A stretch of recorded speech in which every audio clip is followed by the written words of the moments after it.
బాబు గారు ఉన్నారు. చక్కటి వర్తమానం అందరికి అందిస్తుండగా మనం అందరం కూడా శ్రద్ధతో కూర్చొని అటు ఇటు తిరగకుండా చక్కగా అందరం కూర్చొని దేవుని వాక్యాన్ని విని మనం ఆశ్రయించబడదాం.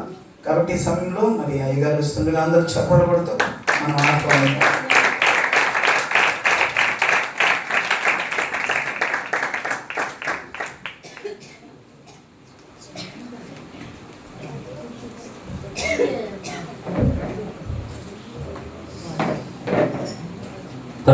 హల్లెలూయా హల్లెలూయా.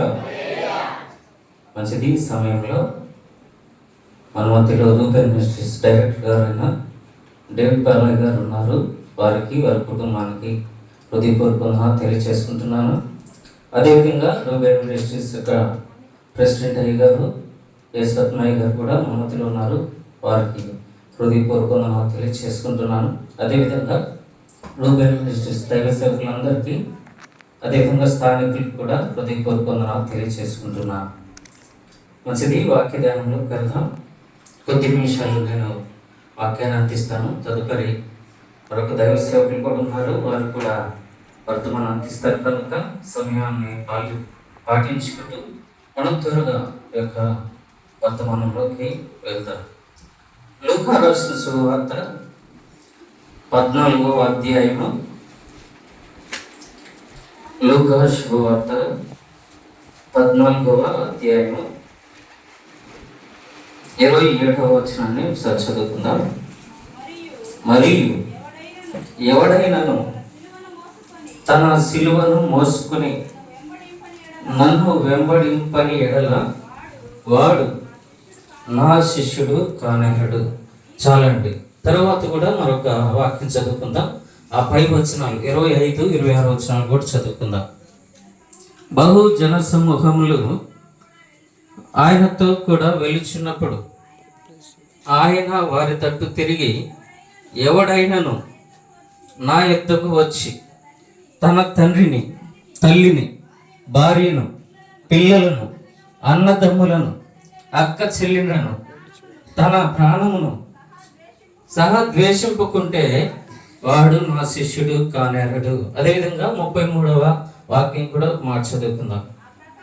ఆ ప్రకారమే మీలో తనకు కలిగినదంతయు విడిచిపెట్టని వాడు నా శిష్యుడు కానేరడు. చాలండి. చిన్న ప్రార్థన చేసుకుందాం. మహాపరిశుద్ధుడా, గనుడా యేసయ్య మీకు వందనాలు ప్రభువా. నిలువ పెట్టుకుని మాట్లాడుతున్నందుకు మీకు స్తోత్రాలు. మేము నాయన ఎటువంటి నిష్ప్రయోజనం ప్రభువా, మీ యొక్క ఆత్మాభిషేకం నింపి మీ స్వరము మాకు వినిపించమని ప్రార్థిస్తున్నాం. వినగల చెవులు, గ్రహించగల హృదయం మాకు దయచేయమని మా ప్రభును ప్రియ రక్షకుడైన యేసయ్య దివ్యమైన శ్రేష్టమైన నామములో ప్రార్థించి వేడుకొంచున్నాం మా ప్రియ పరలోకపు తండ్రి. ఆమేన్. మంచిది. ఈ లేఖన భాగం ఒకసారి మనం చూసినట్లయితే ఇవన్నీ కూడా ఒక విషయంగా చూసినట్లయితే దేవుడు చెప్పిన మాటలు అన్నీ కూడా వ్యతిరేకమే. దేవుడు పలికిన మాటలకు, ఇంతవరకు దేవుడు పలికిన మాటలకు ఈ మాటలు చాలా వ్యతిరేకమైనవి. అవునా? ఎవడైనాను తన తల్లిని, తండ్రిని, అక్క చెల్లెండ్రను తన ప్రాణంతో సహా లేదా తన పిల్లలతో సహా ద్వేషింపకుంటే నా శిష్యుడు కాడంట. హల్లెలూయా. అయితే బైబిల్ లేఖనం సెలవిస్తుంది ఏంటి అంటే, నిన్ను వలె నీ పొరుగు వారిని ప్రేమించుడి. అదేవిధంగా స్వకీయులను సంరక్షించిన వాడు, తిమోతి రాసిన మొదటి పత్రిక 5వ అధ్యాయం 8వ వాక్యంలో ఈ మాట ఉంటుంది. ఒకసారి చదువుదాం. తిమోతి రాసిన పత్రిక, మొదటి పత్రిక 8వ అధ్యాయం 5వ వాక్యం. 5వ అధ్యాయం 8వ వాక్యం చదువుకుందాం.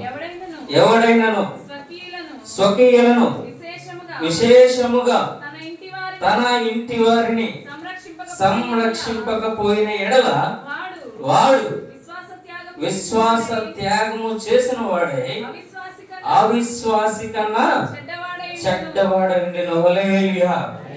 ఇక్కడేమో స్వకీయులను సంరక్షించాలి.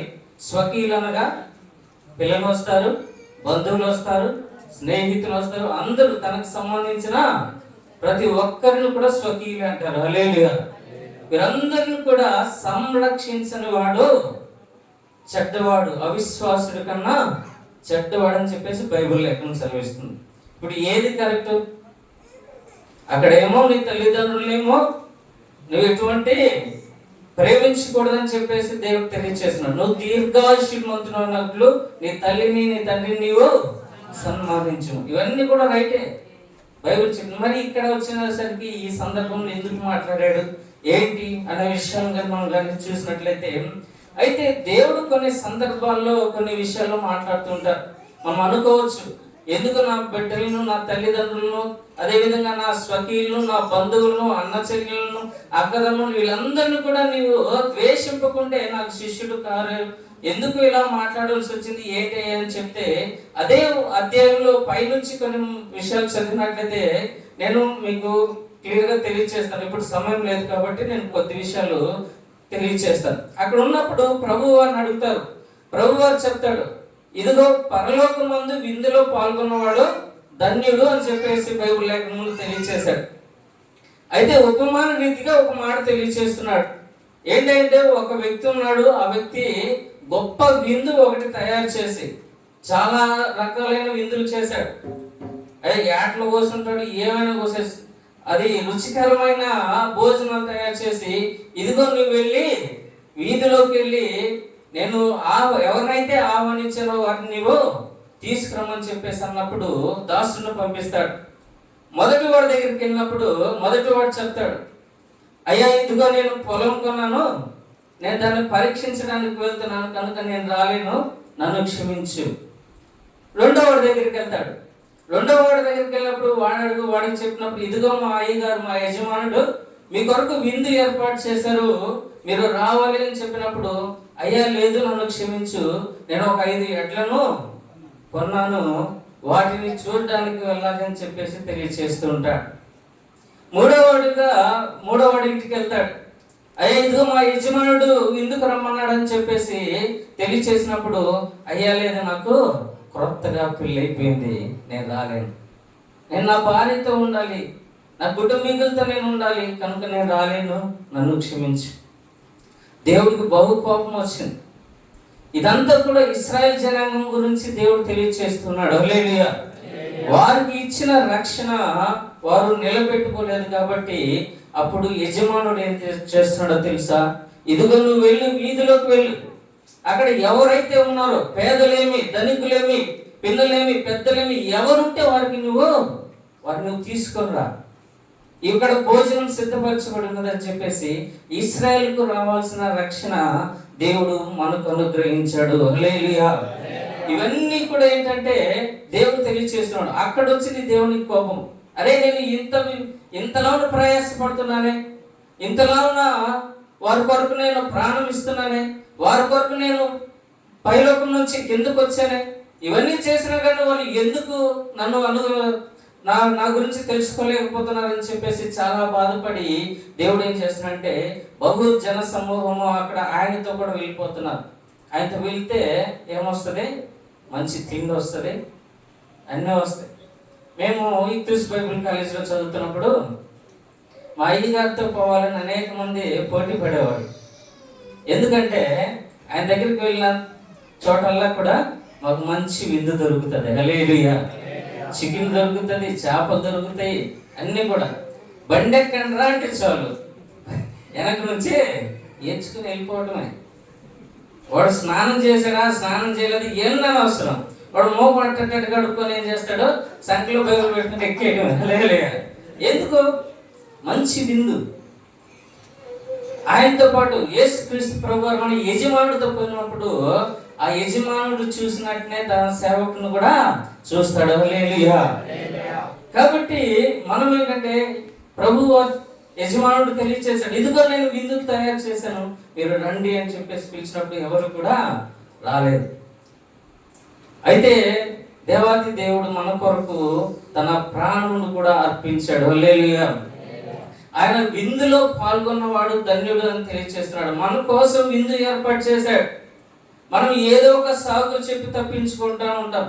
అయ్యా మందిరానికి రా అంటే నాకు చిన్న పని ఉంది, అయ్యా నాకు చిన్న పెళ్ళి ఉందో, లేకపోతే నా పిల్లోడు పుట్టినరోజు, వాడికి ఎగ్జామ్ ఉందనో, లేకపోతే నాకు ఆరోగ్యం బాగలేదు, ఏదో ఒక సాగు చెప్పి మనం మందిరానికో లేకపోతే దైవ సన్నిధికి మనం ఏర్పడుతూ ఉంటాం. ప్రార్థన కూడా సరిగా చేసుకోము.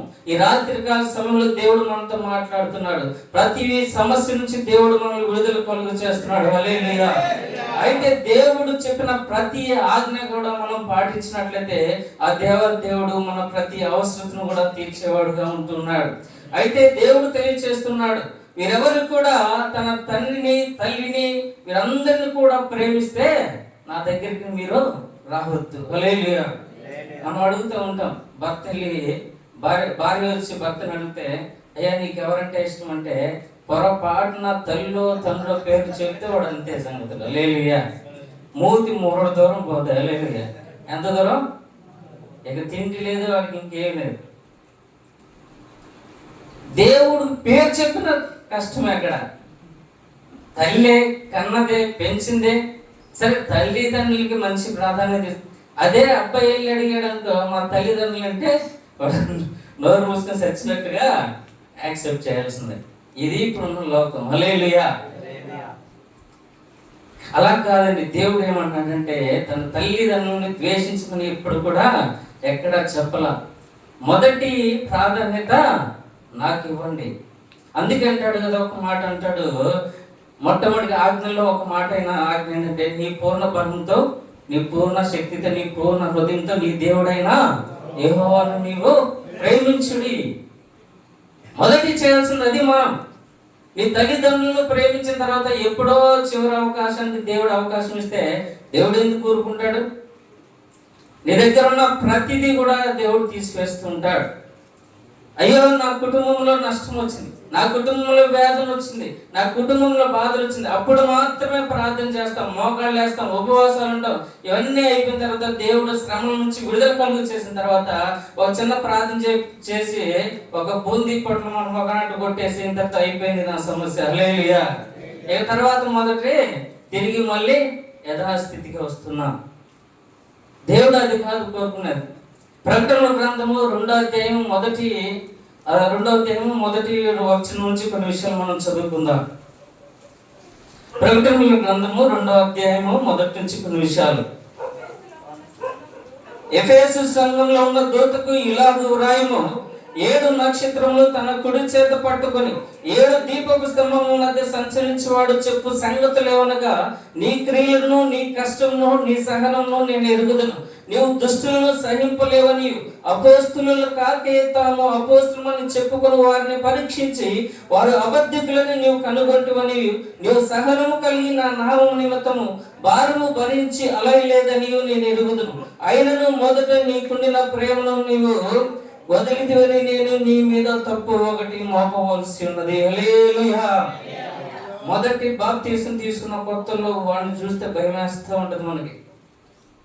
ఒరే సమయానికి వాడు తలుపులు తీయక ముందే బయటకు వచ్చి కూర్చుంటాడు, ఆరాధన చేస్తూ ఉంటాడు, పాటలు పాడుతూ ఉంటాడు, వాక పరిచర్యలో సహాయం చేస్తూ ఉంటాడు, ఇవన్నీ చేస్తూ ఉంటాడు. రాను రాను రాను రాను రాను మనం అందరం కూడా ఒక్కసారి వెనక్కి వెళ్దాం. రీల్ వెనక్కి వేసుకుంటాం. సినిమాలో తిప్పుతాడు కదా, అటు ఒక్కసారి వెనక్కిపోయేద్దాం. హల్లెలూయా. ఒక్కసారి వెనక్కి వెళ్ళండి. నువ్వు బాప్తిసం తీసుకున్న కొత్తలో ఏ విధంగా ఉన్నావో ఆ తర్వాత మనం ఏ విధంగా ఉన్నాం. అందుకే ఇన్ని నువ్వు చర్చికి వస్తున్నావు, పాటలు పాడుతున్నావు, ఆరాధన చేస్తున్నావు, ప్రార్థన చేస్తున్నావు, ఇవన్నీ చేస్తున్నావు, కానీ నీలో ఇంకొకటి తక్కువైంది. హల్లెలూయా. మొదట నీకుండే ప్రేమను నీవు విడిచిపెట్టింది. అన్నీ చేశాడు.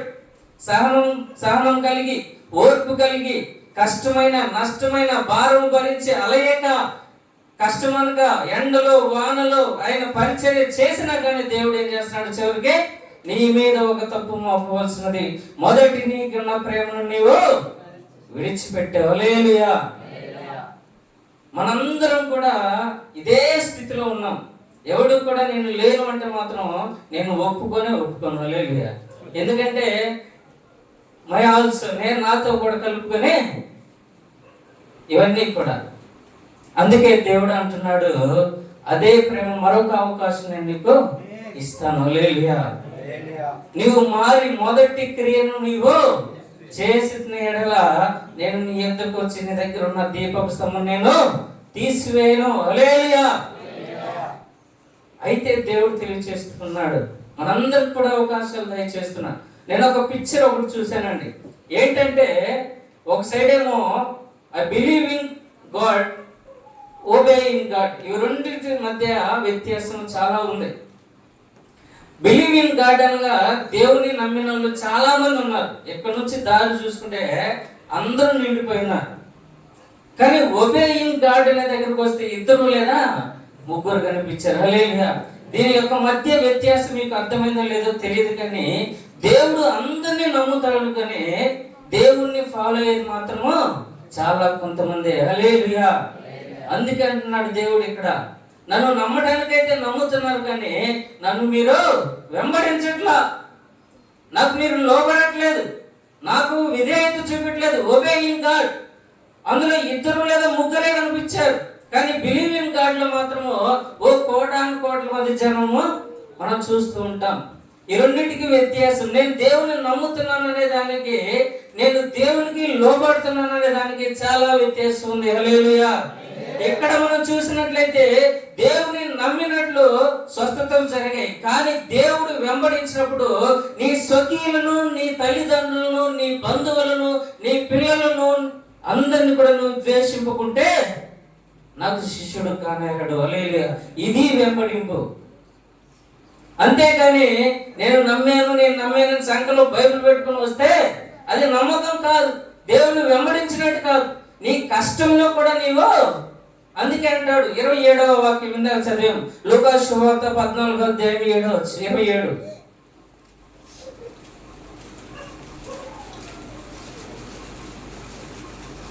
మరియు ఎవడైనను తన సిలువను మోసుకొని వాడు నా శిష్యుడు కానేరడు. హల్లెలూయా. ఇక్కడ సిలువ అనగా మనకు గుర్తొచ్చే ఏంటంటే శ్రమలు. అవునా? సిలువ శ్రమలు. సిలువ అనగానే మనకు గుర్తొచ్చే ఏంటంటే శ్రమలు. ఈ శ్రమలు పడనివారు నాకు శిష్యుడు కానేరడు అని క్లియర్ గా చెప్తున్నాడు. హల్లెలూయా. నువ్వు చర్చికి వచ్చి ఇంటికి వెళ్ళినంత మాత్రం నాకు ఉపయోగం ఏంటి? నాకు ఉపయోగం ఏంటి? నా కోసం నువ్వు ఏదో ఒక శ్రమ పడాలి కదా, నా కోసం నువ్వు ఏదో ఒక కష్టపడాలి కదా, నువ్వు నా కోసం నువ్వు ఆత్మలు రక్షించాలి కదా. ఏవి ఇవన్నీ కూడా ఇలాంటి శ్రమలు ఉంటాయి. మనం బలలో చేవేసేటప్పుడు అందరం కూడా ప్రతిజ్ఞ చేసినట్టు చెప్తూ ఉంటాం, దేవుడు రాకడ వరకు ఆయన మరణం మనము ప్రచురిస్తూ ఉంటాం. ఎవడన్నా ప్రచురించారా? ఎవరన్నా ఎప్పుడన్నా ఎక్కడన్నా పోయి ఒక చిన్న మాట తెలియజేశారా? ఇక నువ్వు ఎక్కడ వెంబడిస్తున్నాడు దేవుడు? మరి శిష్యుడు నువ్వు ఎలా అవుతావు దేవునికి?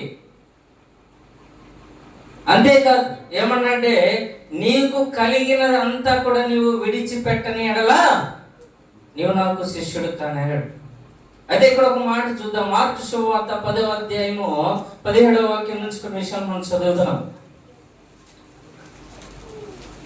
ఆయన బయలుదేరి ఒకడు పరిగెత్తుకొని వచ్చి ఆయన ఎదుట మోకాల్లోని సద్బోధకుడా జీవమునకు వారసుడగుటకు నేనేమి చేయుదునని ఆయనను అడిగెను. అది యేసు, నన్ను సత్పురుషుడని ఏలా చెప్పుచున్నావు? దేవుడు ఒక్కడే గాని మరి ఎవడనో సత్పురుషుడు కాడు. నరహత్య చేయవద్దు, వ్యభిచరింపవద్దు, దొంగలవద్దు, అబద్ధ సాక్ష్యము పలకవద్దు, మోసపుచ్చవద్దు, నీ తల్లిదండ్రులను సన్మానింపుము అను ఆజ్ఞలు నీకు తెలియను కదా అని అతనితో చెప్పెను. అందుకు అతను, బోధకుడా, బాల్యం నుండి ఇవన్నీ నేను అనుసరిస్తూనే ఉన్నాను అని చెప్పాను. యేసు వాడిని చూచి అతను ప్రేమించి, నీకు ఒకటి కొదువుగా ఉన్నది, నీవు వెళ్ళి నీకు కలిగినవన్నీ అమ్మి పేదలకిమ్ము, పరలోకమందు నీకు ధనం కలుగును. తర్వాత చదవండి. నీవు వచ్చి నన్ను వెంబడించమని చెప్పగా చెప్పాను. అతడు మిగులు ఆస్తి గలవాడై ఉండి ఆ మాటకు ముఖము చిన్నబుచ్చుకొని దుఃఖపడుచు ఆమేన్, హల్లెలూయా. అదే నీకు కావాల్సిన నీ కలిగిందంతా నువ్వు అమ్మేసి నన్ను వెంబడించమంటే వాడు ఏం చేశాడు? ముఖం చిన్న పుచ్చుకున్నాడంట. ఇంకా మత్తయి రాసిన సువార్త, లోక సువార్త ఒక మాట ఉంది, వ్యసన పడ్డాడు అని రాయబడి ఉంటుంది. ఇదే కాంటెక్స్ట్ లోక సువార్తలో కూడా ఉంది 18వ అధ్యాయంలో. ఇదే లోక సువార్త 18వ అధ్యాయంలో వ్యసన పడ్డాడు అనే మాట రాయబడి ఉంటుంది. హల్లెలూయా. కానీ వ్యసన పడ్డాడు. దేవుడికి మనం ఇయ్యడానికే మనకు కష్టంగా ఉంటుంది, దేవునికి మనం లోబడడానికే మనకు కష్టంగా ఉంటుంది. జ్యోతిర్మయుడా నా ప్రాణ ప్రియుడా, స్తుతి మహిమలు నీకే. జ్యోతిర్మయుడా నా ప్రాణ ప్రియుడా, స్తుతి మహిమలు నీకే.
మంచిది.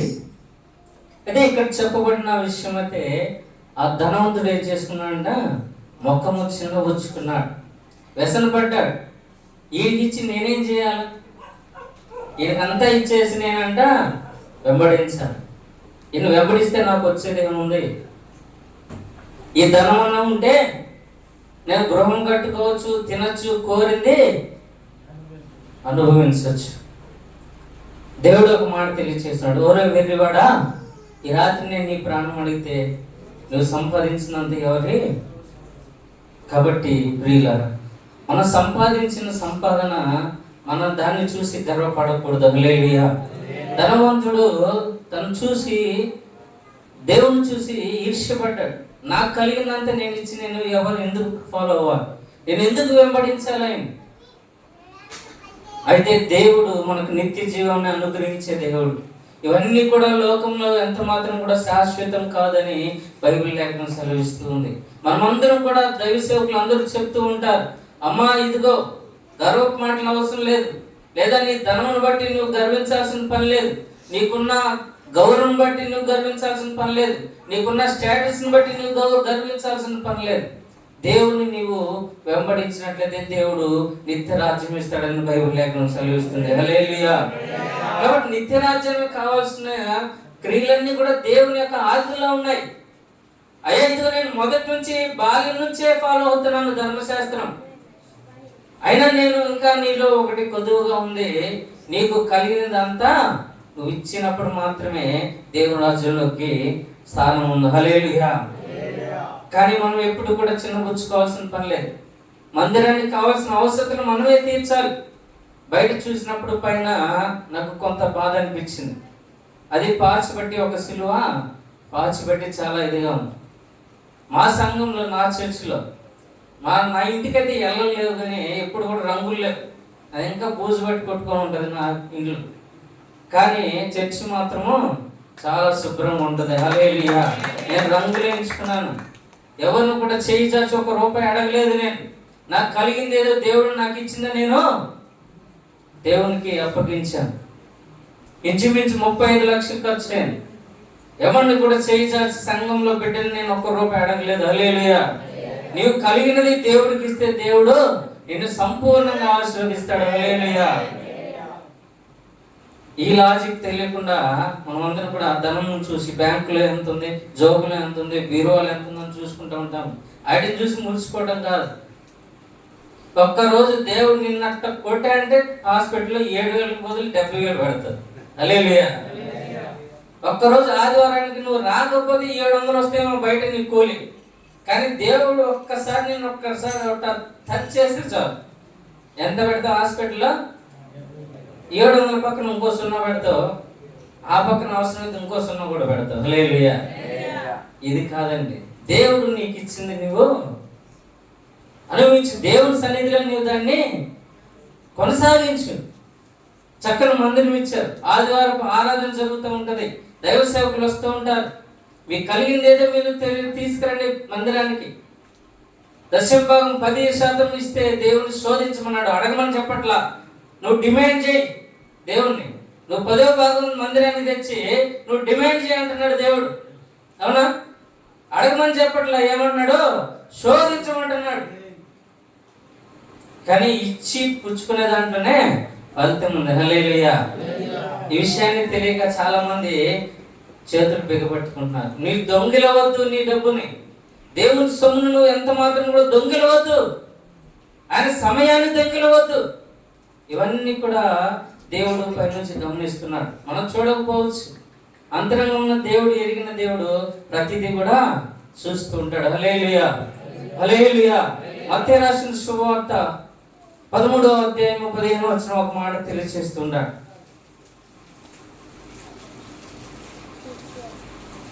అనేక ప్రవక్తలను నీతిమంతులను మీరు చూచి వాటిని చూడగోరియు చూడకపోయిరి, మీరు విను వాటిని వినగోరియు వినగోరియు వినకపోయిరని మీతో చెప్పుచున్నాను. 15వ వచనం కూడా చదువుదాం. ఈ ప్రజలు కన్నులారా చూచి చెవులారా విని హృదయముతో గ్రహించి మనస్సు త్రిప్పుకొని నా వలన వారి హృదయము క్రొవ్వినది. హల్లెలూయా. ఇవన్నీ చూస్తుంటాం. దేవుడు చేసే అద్భుత కార్యాలు చూస్తుంటాం, దేవుడు చేసే ఆశ్చర్య కార్యాలు చూస్తుంటాం, దేవుని మందిరంలో మంచి వాక్యాన్ని మనం వింటాం. ఇవన్నీ ఉన్నా కానీ మనము వాటిని డజంట్ ఫాలో. మనం ఎంత మాత్రం కూడా ఫాలో అవ్వం. ఫాలో అవ్వకపోతే నువ్వు శిష్యుడు ఏ విధంగా అవుతావు? ఆయన నువ్వు వెంబడించకపోతే నువ్వు ఏ విధంగా శిష్యురాలు అవుతావు? దేవుడు అదే తెలియజేస్తున్నాడు. ద్వేషించమంటే ద్వేషించమని కాదు, మొదటి ప్రయారిటీ నాకు ఇవ్వండి, మొదటి ప్రాధాన్యత నాకు ఇవ్వండి. రెండోది నీ తల్లిదండ్రులను ప్రేమిస్తావో, నీ అక్క చెల్లెలను ప్రేమిస్తావో, వాట్ ఎవర్ ఇట్ ఈస్, నీ ఇష్టం. ఇక ఎవరైనా నువ్వు ప్రేమించు, బట్ మొదటి అది నాకు మాత్రమే మొదటి ప్రాధాన్యత. అయితే బైబిల్లో నేను ఇద్దరి గురించి నేను తెలియచేసి నా వాక్య సందేశాన్ని ముగిస్తాను. అయితే నేను రెఫరెన్స్ ఏం చూపించిన కానీ ఒక విషయం మీకు తెలియచేస్తాను. హన్నా గురించి బైబిల్లో మనకుంది. హన్నా ఏం తెలియచేసింది? అయ్యా, నాకు బిడ్డలు పుట్టట్లేదు, నాకు బిడ్డలు పుట్టిన వెంటనే నేను నీ మందిరానికి నేను ఇచ్చేస్తాను. ఇచ్చేసినప్పుడు ఏం జరిగింది? దేవుడు ఆవిడ ఎక్కడ కూడా దాచిపెట్టుకోలేదు. ఒక్కగానొక్క బిడ్డ దేవుడు ఇచ్చాడు. ఆ దేవుని మళ్ళీ తిరిగి దేవునికే అప్పగించేసింది. హల్లెలూయా. అయితే 2వ అధ్యాయం 21వ వచనంలో ఒక మాట అంటాడు, చూడండి ఒక మాట. సమూయేలు రాసిన మొదటి గ్రంథం 2వ అధ్యాయం 21వ వాక్యం. ఎల్కానా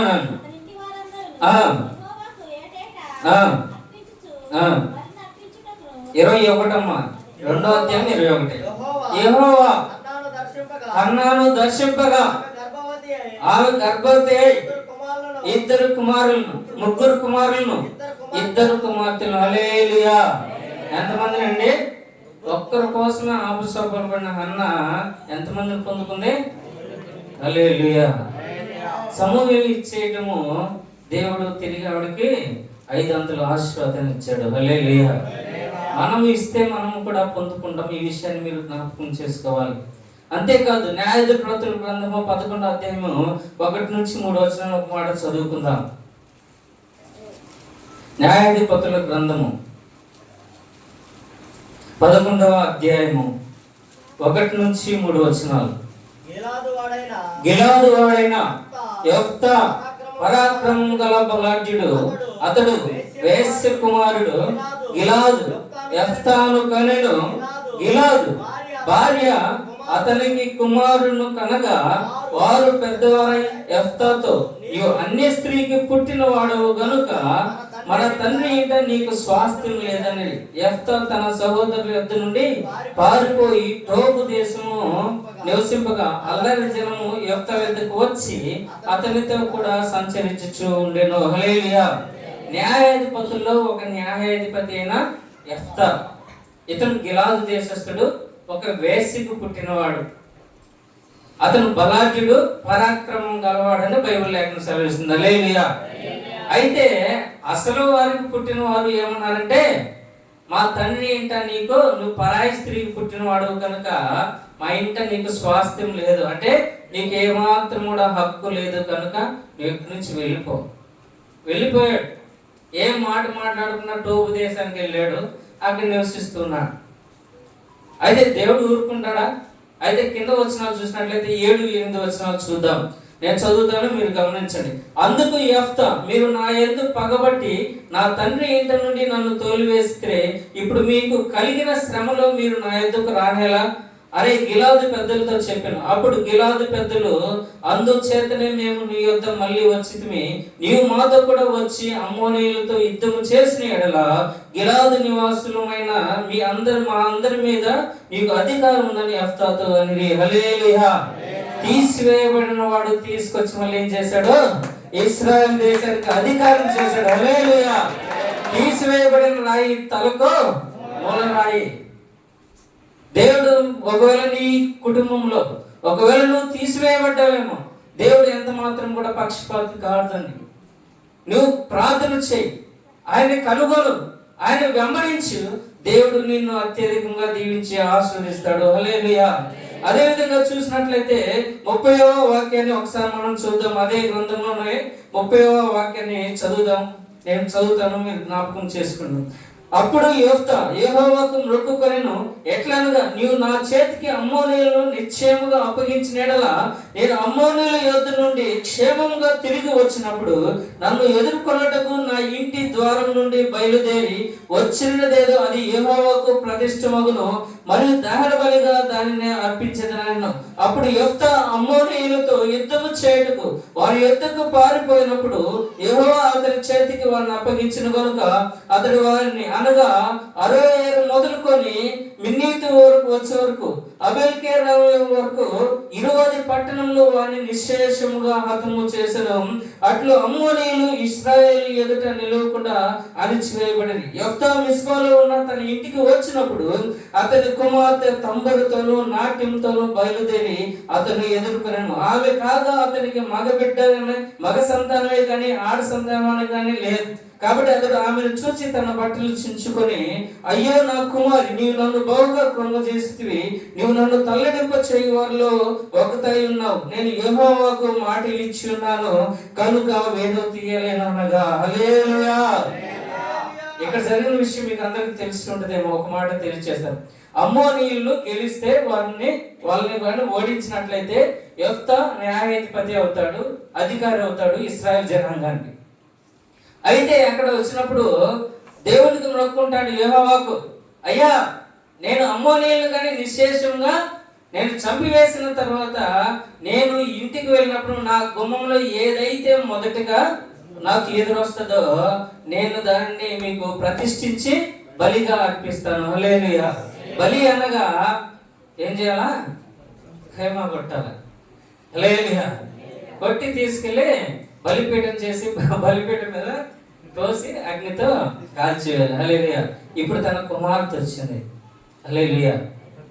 ఒక్కతే మగ సంతానమే కానీ మరి ఏ ఆడ సంతానమే కానీ అతనికి లేడు. మరి ఇప్పుడు ఏం చేయాలి యెఫ్తా? అయితే దేవుడికి ఇచ్చిన మాట ఒక మాట అక్కడ చాలా నాకు నచ్చిన విషయం ఏంటంటే, ఒక మాట నేను చదువుతాను. 35వ వాక్యం చదువుతాను. కాబట్టి అతడు ఆమెను చూచి తన బట్టలను చింపుకొని, అయ్యో నా కుమారి, నీవు నన్ను బహుగా కృంగ చేసితివి, నీవు నన్ను తల్లడింప చేసిన వారిలో ఒకతై ఉన్నావు, నేను యెహోవాకు మాట ఇచ్చినాను కనుక వెను తీయలేననగా. హల్లెలూయా. ఒక్కసారి మనం మాట ఇస్తే 100 సార్లు చేస్తుంటుందని.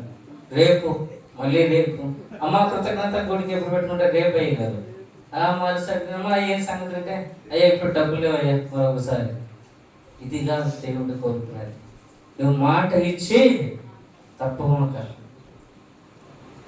అయితే ఇక్కడ యెహోవాకు మాట ఇచ్చాను, నేను ఎంత మాత్రం కూడా వెను తీయలేను. అవసరమైతే నేను నిన్ను చంపడానికైనా సిద్ధమే. కానీ దేవుడు నరబలి కోరుకుంటాడంటే ఎంత మాత్రం కూడా కోరుకోడు. అబ్రాహాము ఇస్సాకుని అడిగినప్పుడు దేవుడు ఏం చేశాడు? యెహోవా నేను చూసుకుంటాను, నువ్వు వెళ్ళు పైకి. హల్లెలూయా. కాబట్టి దేవుడు మనల్ని అందరినీ కూడా గమనిస్తుంటాడు.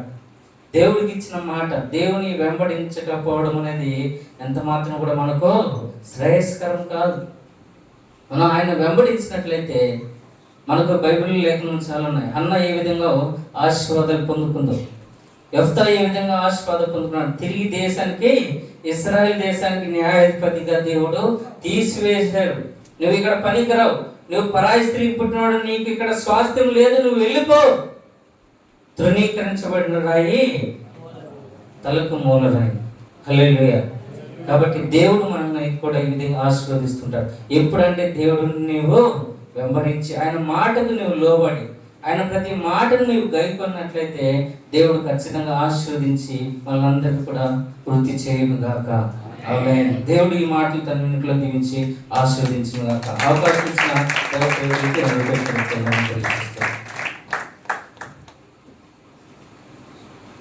దేవుని స్తోత్రం చెల్లిద్దాం.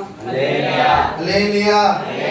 చక్కటి వర్తమానం ఈ రాత్రి మనకు అందించిన సురేష్ బాబు గారికి సంఘం తరపున అందరం కూడా ఒకసారి వందనాలు చెప్తాం. అందరికీ మంచిది. మరి ఈ సమయంలో 2వ వర్తమానానికి మనం వెళ్ళబోతున్నాం. మరి చక్కటి మాటలు మనం మాట ఇస్తున్నాం కానీ చాలా విషయాలు తప్పిపోతున్నాం. మరి దేవుడు కూడా అలా తప్పితే అసలు మన జీవితాలు ఏమైపోతాయో కూడా మనకు అర్థం కాదు. ఒకసారి మనం ఆలోచించుకొని చిన్న ప్రార్థన చేసుకుందాం. అందరం కూడా కళ్ళు మూసుకున్న ప్రభా, ఈరోజు మీ ఎదుట నేను ఏదైతే ప్రమాణం చేసుకుంటున్నానో, ఏదైతే మాట ఇస్తున్నానో, ఇప్పటి వరకు నేను తప్పుకుంటూ వచ్చాను తండ్రి.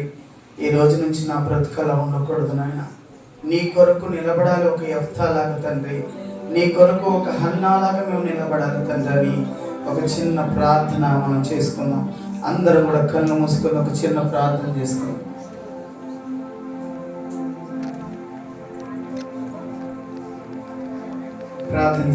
ప్రార్థన చేసుకుందాం.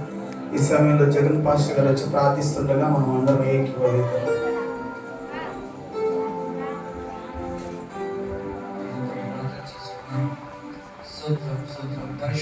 పరిశుద్ధ ప్రేమల తండ్రి, నామం బట్టి వేలాది వందనాలు అయ్యా.